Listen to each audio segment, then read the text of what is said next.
Hormuz straight అనేది Iran చేతిలో ఒక బ్రహ్మాస్త్రం. అది నేను ఎప్పుడూ చెప్తూ ఉంటాను. ఎందుకంటే అక్కడ ప్రకృతిని ఒక వెపన్ కింద మార్చేసింది. అంటే నేచర్ని weaponisation of the nature, weaponisation of the Hormuz straight అనొచ్చు అనమాట. ఈ హర్మూజ్ స్ట్రైట్ అనేది ఇరాన్ చేతిలో అతిపెద్ద అస్త్రం. ఈవెన్ అమెరికాని కూడా ఓడించే అస్త్రం. ఎంతటి విచిత్రమే, ఇందులో విచిత్రమేమీ కాదు. ఈ హర్మూజ్ స్ట్రైట్ అనేది 167 కిలోమీటర్లు, 37 కిలోమీటర్ల వరకు పర్షియన్ గల్ఫ్ని, గల్ఫ్ ఆఫ్ ఒమన్ని కలిపేదే ఈ హర్మూజ్ స్ట్రైట్ అండి. ఈ 37 కిలోమీటర్ల వెడల్పు దగ్గర ఇరాన్ను కంట్రోల్ చేస్తుంది. ఇరాన్నే, అమెరికా కూడా ఏమీ చేయలేదు. ఎంతటి దారుణం అంటే, ఎంత ప్రకృతి వరం అంటే ఇరాన్కి ఈ హర్మూజ్ స్ట్రైట్ ద్వారా ప్రపంచంలో 20% ఆయిల్, 25% గ్యాస్ వెళ్తూ ఉంటాయి. గల్ఫ్ కోఆపరేషన్ కౌన్సిల్, ఈ Saudi Arabia the great rich oil rich nation అండి. Saudi Arabia, Kuwait, Qatar, Bahrain, అదేవిధంగా ఇటు సిరియా, అదేవిధంగా ఇరాక్, ఈవెన్ ఇరాన్ ప్రాంతం నుంచి కూడా గ్యాస్, ఆయిల్ బయటకు వస్తాయి. ఇది ప్రపంచ సప్లైలో 50% సప్లై అక్కడ నుంచి వస్తుంది. ఇప్పుడు ఇరాన్ ఈ హర్మూజ్ స్ట్రైట్ని క్లోజ్ చేసింది. ఈ హర్మూజ్ స్ట్రైట్ని క్లోజ్ చేస్తే మరి America superpower, I'm the great అంటారు ట్రంప్. ఆయన దగ్గర USS Abraham Lincoln, USS Gerald R Ford, nuclear submarine Ohio క్లాసులు, ఎయిర్ డిఫెన్స్ సిస్టంలో అక్కడ వేలాది యుద్ధ విమానాలు, 5th generation F-35, F-22 raptors, తర్వాత F-35, F-15Eలు, హెర్కులస్ బాంబర్స్, ఇలాంటి ఎన్నెన్నో ఉన్నాయి. మరి ఆఫ్టర్ ఆల్ ఒక ఇరాను 47 సంవత్సరాలుగా ఆర్థిక సంక్షోభాన్ని ఎదుర్కొని, ఆర్థిక ఆంక్షలు ఎదుర్కొని బక్క చిక్కిపోయిన ఒక ఇరాన్ వెళ్ళి ఇజ్రాయెల్ అమెరికాలకు వ్యతిరేకంగా హర్మూజ్ స్ట్రైట్ క్లోజ్ చేస్తే అమెరికా ఎందుకు తెరవలేకపోతుంది? ఇది ఒక పెద్ద ప్రశ్న. అమెరికా ఏమీ చేయలేని పరిస్థితి, చేతులు ఎత్తేసిన పరిస్థితి. ఎందుకంటే అక్కడ 700 ఆయిల్ ట్యాంకర్లు అక్కడ చిక్కుపడిపోయి ఉన్నాయి. కాబట్టి అవసరమైతే ఎవరైనా ఇక్కడ ఆయిల్ ట్యాంకర్కి వెళ్తే పేల్చేస్తామని చెప్తుంది. ఇప్పటికే 3 ఆయిల్ ట్యాంకర్లు అక్కడ నిప్పులు కక్కుతున్నాయి. ఎవ్వరు దాని వైపు వెళ్తలే. చరిత్రలో ఎప్పుడూ లేని విధంగా హర్మూజ్ స్ట్రైట్లో ఒక్క వాడ కూడా వెళ్తలే, ఆయిల్ ట్యాంకర్ వెళ్తలేదు. రోజుకి సరాసరి 200 ఆయిల్ ట్యాంకర్లు వెళ్తాయండి, అక్కడ వెళ్ళడం లేదు. ఇంత బిజీ ఆగిపోయిందనమాట. ఇది ఎందుకు అమెరికా తెరిపించలేకపోతుంది? ఇంత సుప్రీం మిలిటరీ పవర్ ఉంది ఇరాన్ మీద. అన్ని వందల యుద్ధ విమానాలు అటాక్ చేస్తున్న B-2, B-1, B-52లు.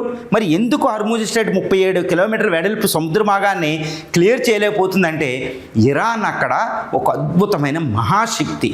ఎందుకంటే ఇరాన్ అసిమెట్రిక్ వార్ఫేర్ అని ఒక యుద్ధ తంత్రం, నేచర్నే యుద్ధం కింద మార్చేసింది. ఇది వెపన్ కింద. ఎలా అంటే ఈ 37 కిలోమీటర్ల వెడల్పు ప్రాంతంలో ల్యాండ్ మైన్స్ పెట్టేది. సముద్ర భాగంలో ల్యాండ్ మైన్స్ ఉంటుంది. దాన్ని సముద్రంలో ల్యాండ్ మైన్స్ టార్పిడోలు అంటారు. అవి ఓడకు తగిలితే అవి పేలిపోతాయి. అది ట్యాంకర్, ఆయిల్ ట్యాంకర్కి చిన్న డ్రోన్ వేసినా పేలిపోద్ది. అది ఆయిల్ ట్యాంకర్, ఒక చిన్న అగ్గి పొల్ల చాలు ఆయిల్ ట్యాంకర్ పేలిపోవడానికి. అందులో ల్యాక్స్ ఆఫ్ బ్యారెల్స్ వెళ్తూ ఉంటుంది అనమాట. పెద్ద ఆయిల్ ట్యాంకర్ మన లారీతో పోలిస్తే కొన్ని లక్షల లారీలు ఉంటాయి అందులో అనుకోవాలి. అంత ఆయిల్ ట్యాంకరు ఒక అగ్గిరా వేస్తే ఎలా పేలిపోద్దో చూడండి. మళ్ళీ ఈ యొక్క మనకేందంటే ఇప్పుడు మీకు కనిపించినట్టు ఈ హర్మూజ్ స్ట్రైట్ దగ్గర త్రిభుజాకారంగా ఉండే చోట ఇరాన్ ఉంటుంది లాగా. ఆ ప్రాంతంలో బందర్ అబ్బాస్ అని సిరజ్ పోర్ట్ నుంచి చిన్న డ్రోన్లు పెట్టింది, వేలాది డ్రోన్లు. ఒక్క డ్రోన్ వేసిన ఆయిల్ ట్యాంకర్ పేలిపోద్ది. సో ఈ విధంగా ల్యాండ్ మైన్స్, దీంతోపాటు మిలిటరీ బోట్ ఉంటాయి, స్మాల్ బోట్స్. అందులో 1-2 సైనికులు ఉంటారు. దాన్ని స్పీడ్ బోట్లు అనమాట, ఆయిల్ ట్యాంకర్ని పేల్చేయడానికి. ఈ విధంగా ల్యాండ్ మైన్స్, స్పీడ్ మిలిటరీ బోట్లు చాలా స్పీడ్ తోటి వెళ్తాయి. వాటితో పాటు స్టీమర్ లాగా ఉంటాయి అనమాట. దాంతోపాటు డ్రోన్లు, దాంతోపాటు ఇంకా లొంగపోతే మిసైల్స్ ఉన్నాయి అక్కడ, మిసైల్ లాంచర్స్. ఈ జాగ్రోస్ మౌంటైన్స్ పైన ఉంటుంది. కాబట్టి దీన్ని ఇప్పుడు ఈ అన్ని ల్యాండ్ మైన్స్ పెట్టింది కాబట్టి అమెరికా వెళ్ళి ఒక ఇన్స్టిట్యూట్, డిఫెన్స్ ఇన్స్టిట్యూట్ అనాలిసిస్ ప్రకారం యునైటెడ్ స్టేట్స్ పంపరికి ఇంత మిలిటరీ ఫోర్స్ వెళ్ళి అక్కడ ల్యాండ్ మైన్స్ అన్ని క్లియర్ చేసి మళ్ళీ దాన్ని ఆయిల్ ట్యాంకర్లకు ఓపెన్ చేయాలంటే 2 నెలల వ్యవధి పడుతుంది. అంటే అది కూడా ఇరాన్ ఓడించిన తర్వాత, ఇరాన్ నుంచి ఎటువంటి రెసిస్టెన్స్ లేకపోతే 2 నెలలు పడుతుందంటే అమెరికాకే మనం ఎంత ప్రమాదంలో ఉండో చూడండి. ఇరాన్ ఎంత ప్రమాదకారో చూడండి హర్మూజ్ స్ట్రైట్. అందుకనే దానివల్లే అమెరికా అధ్యక్షుడు కూడా ఇరాన్ని అటాక్ చేయలే. 2000 గల్ఫ్ వార్ వచ్చినప్పుడు కూడా సద్దాం హుసేన్ పక్కన చేశాడు, అప్పుడు కూడా ఇరాన్ క్లోజ్ చేయలేదు. దాని తర్వాత ఇంకొక సిరియా వారు వచ్చినప్పుడు చేయలేదు, హౌతీస్ మీద వచ్చినప్పుడు చేయలేదు, ఎప్పుడు 2019లో చేయలేదు, మొన్న గత జూన్ 8 నెలల క్రితం 12 రోజుల యుద్ధంలో కూడా చేయలేదు.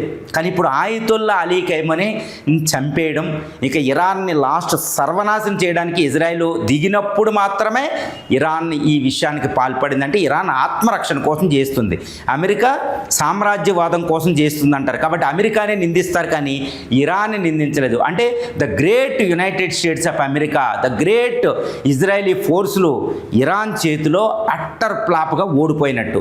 ఈ యుద్ధం ఇంకొక నెల జరిగినా 20 రోజులు జరిగినా ప్రపంచ శక్తులు అన్ని దేశాలు ట్రంప్ నిందిస్తాయి. ఈవెన్ అమెరికాలో కూడా ప్రాబ్లమే. కాబట్టి ట్రంప్ ఇరాన్కి లొంగి బయటికి వెళ్ళిపోతే ఇరాన్ దాన్ని తెరిచి ప్రపంచానికి ఇస్తుంది. ఇప్పుడు ఇండియా చైనాలు మరీ ముఖ్యంగా అడగబోతున్న, యూరోపియన్ నేషన్స్ అడగబోతున్న, జపాన్ సౌత్ కొరియాలు ఇంకా ఎక్కువ ఆధారపడను యూరోపియన్ నేషన్స్. కాబట్టి అమెరికాని లొంగిపో, నువ్వు యుద్ధాన్ని ఆపనే ప్రెజర్ కొన్ని రోజులు మొదలవుతుంది. ఇప్పటికే డొనాల్డ్ ట్రంప్ అంటున్నాడు, నేను యుద్ధ నౌకలు పెట్టి కాపలా కాసి మీకు పంపిస్తానులే, మీ పెట్రోల్ కోసం బాధపడకండి అంటున్నాడు. కానీ అది సాధ్యం కాదు. యుద్ధ నౌకలు అక్కడికి వెళ్తే ఇప్పుడే వాళ్ళ ఎయిర్ డిఫెన్స్ సిస్టంలో ఫెయిల్ అయిపోయి ఇంకా ఎక్కడ. కాబట్టి ఇరాన్ విన్ అయ్యింది. హర్మూజ్ స్ట్రైట్ అనే దాన్ని క్లోజ్ చేసి ఇరాన్ ఇప్పటికే అమెరికా ఇజ్రాయెల్ మీద పూర్తి విజయం సాధించిందైతే నేను చెప్తాను. ఇంకా మీకు తెలిసిపోద్ది రోజులు గడిచేటప్పటికి అమెరికా ఎలా తగ్గబోతుందో, ట్రంప్ కూడా వెనక్కి తగ్గబోతున్నాడో మనకు కనపడుతుంది.